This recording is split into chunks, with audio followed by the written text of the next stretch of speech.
Hello and welcome to this kit review for the new Plastic Contemptor Dreadnought. So Games Workshop sent me this new model along with the new box game, and I've very quickly put together the Dreadnought for it. And I think you can see straight away that it's a vast improvement over the previous Plastic Contemptor kit.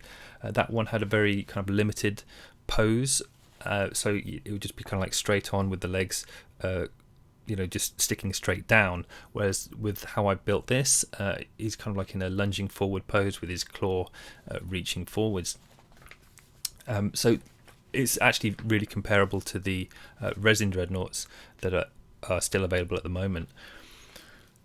I did find, and this is probably going to be true for anyone that gets this kit, that there are a lot of pieces to it, and now most of that is down to having the options for the posability. So just to be able to have all the arm bends and twists and the the pelvis and the leg movement, does mean that you need quite a few pieces. And the surprising thing is actually that there are, it's not really that surprising if you understand a little bit about how plastic kits are made, but the plastic kit has a lot more pieces than the resin dreadnoughts. So talking about the resin dreadnoughts, here's one that I just bought for myself. This was the Imperial Fist Contemptor Dreadnought, and I've done it in I've built it very quickly in a sort of similar pose actually to the new plastic one, but they have different legs stepping forward. But I thought it'd be interesting to have this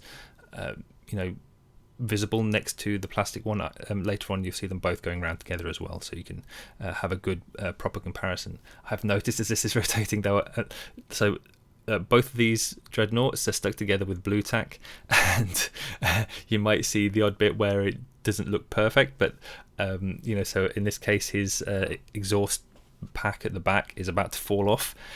But it's not glued on that way, it's just that I haven't done a very good job of sticking it on with the blue tack.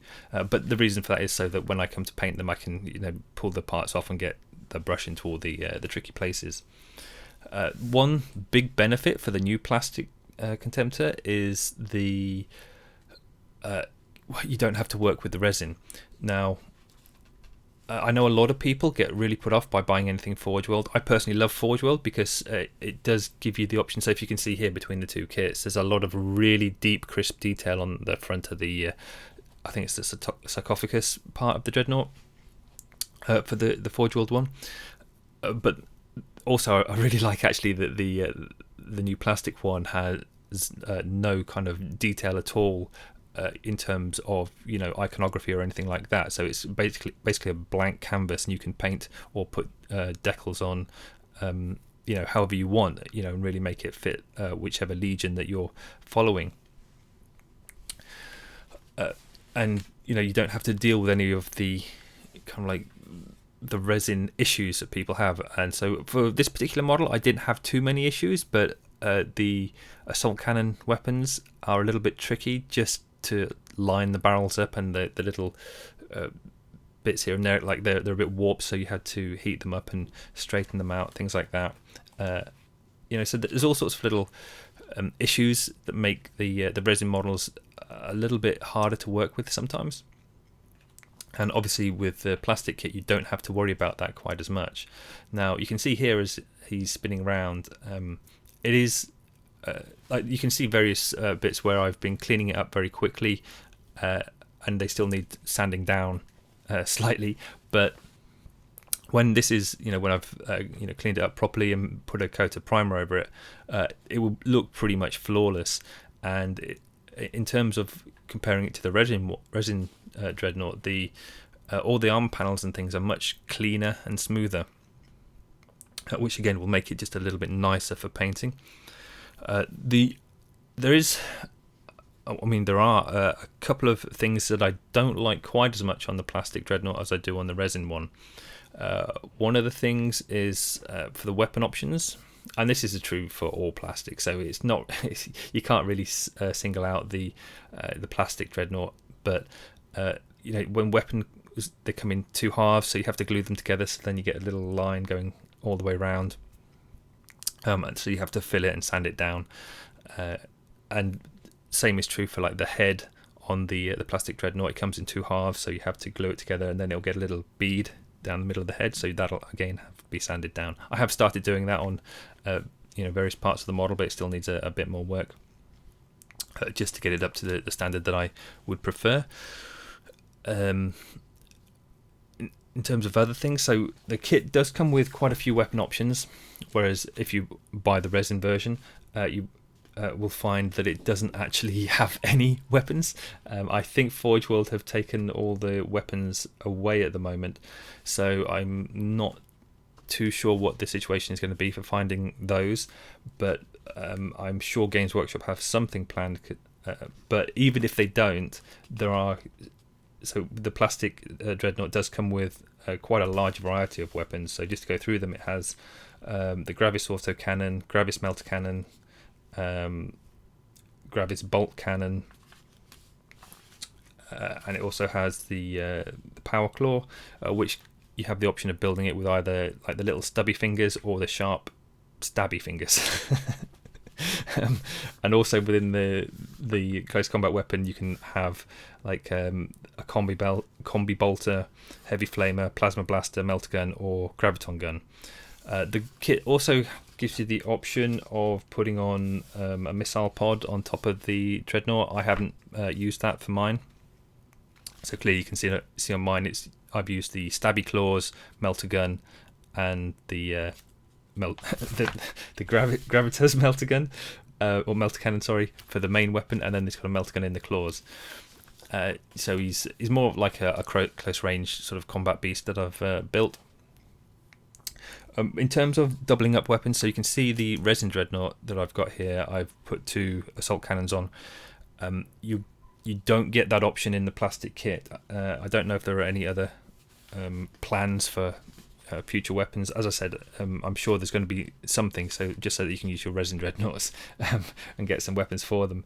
But you can do multiple gun arms, so you could say like have the Gravis autocannon and the Gravis las cannon on left and right, and all the weapon arms are interchangeable in terms of you can have them as left or right. It's not like they only fit one side or the other. I suppose if you wanted, you could magnetize them so that you could put whichever weapon on that you felt suitable for the current battle that you're going for.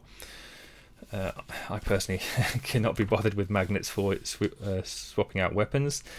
However, if I'm doing Adeptus Titanicus kits, I do use magnets purely so I can just pull the arms off for painting. But that's besides the point. So in terms of the kit overall, it is. It's a lovely kit. It's quite quick to build as well. I did this one last night without too much issue. So the reason that it's not completely tidied up is because when you build a plastic kit like that and you've glued it all, before you start tidying it up, you need to let the glue dry for a good few hours, so it's hard. I've used some kind of like sprue glue as well, so you can see sort of it works like a weld almost. It's made of like very thin glue mixed with parts of sprue offcut. You mix it together and you get like a sort of runny plastic substance, and you fill that in the gaps, and when it dries, it's basically fits perfectly with the plastic that's already there, and then you can cut off any overspill and get a very clean finish. And the nice thing is basically you've kind of like welded it together with plastic. So that's a useful tip for anyone that wants to build the plastic models.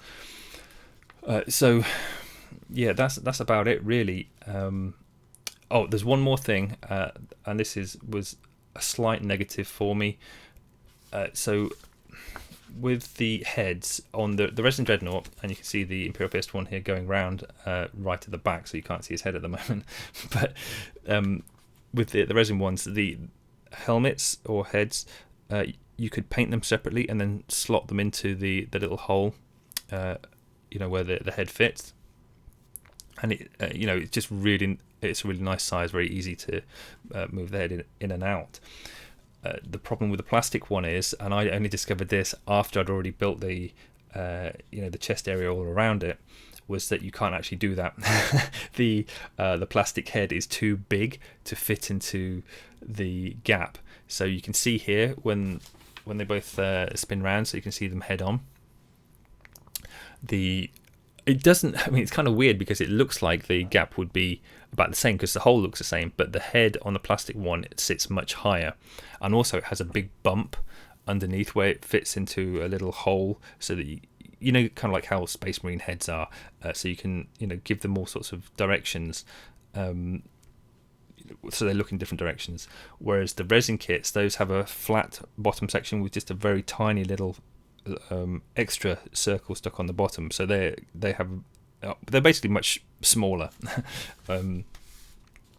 And so when I tried to put the plastic head into the hole, it wouldn't fit, and what I had to do was cut off the whole of the bottom section that would fit into the hole inside the Dreadnought's helmet alcove area. And you know, so it's not a big issue, like, you know, you just have to cut that bit off. It is still a tight squeeze though. So I would imagine that if it was fully painted and you tried to push the head in there after cutting that bottom bit off, that you would still scrape the paint off. So it does seem to me at the moment that you have to build it with the head glued in.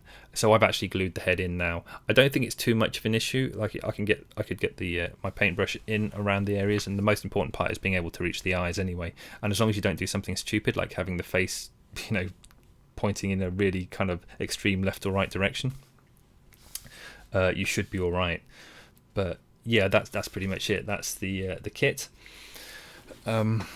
I have a few more kits that I'm going to do reviews for as well. So you should see a new Spartan coming up, and also there's a few Mark 6 Marines as well that I'm going to be looking at and doing painting videos for. Also, as you can see, these two Dreadnoughts have been built, so these will also be painted and shown on the channel. But anyway, that's the end of the video. I hope you enjoyed it. Please subscribe so you can be prepared for lots more Heresy goodness, and of course all the other things that I'm going to be painting as well. Thank you very much for watching, and I'll see you next time.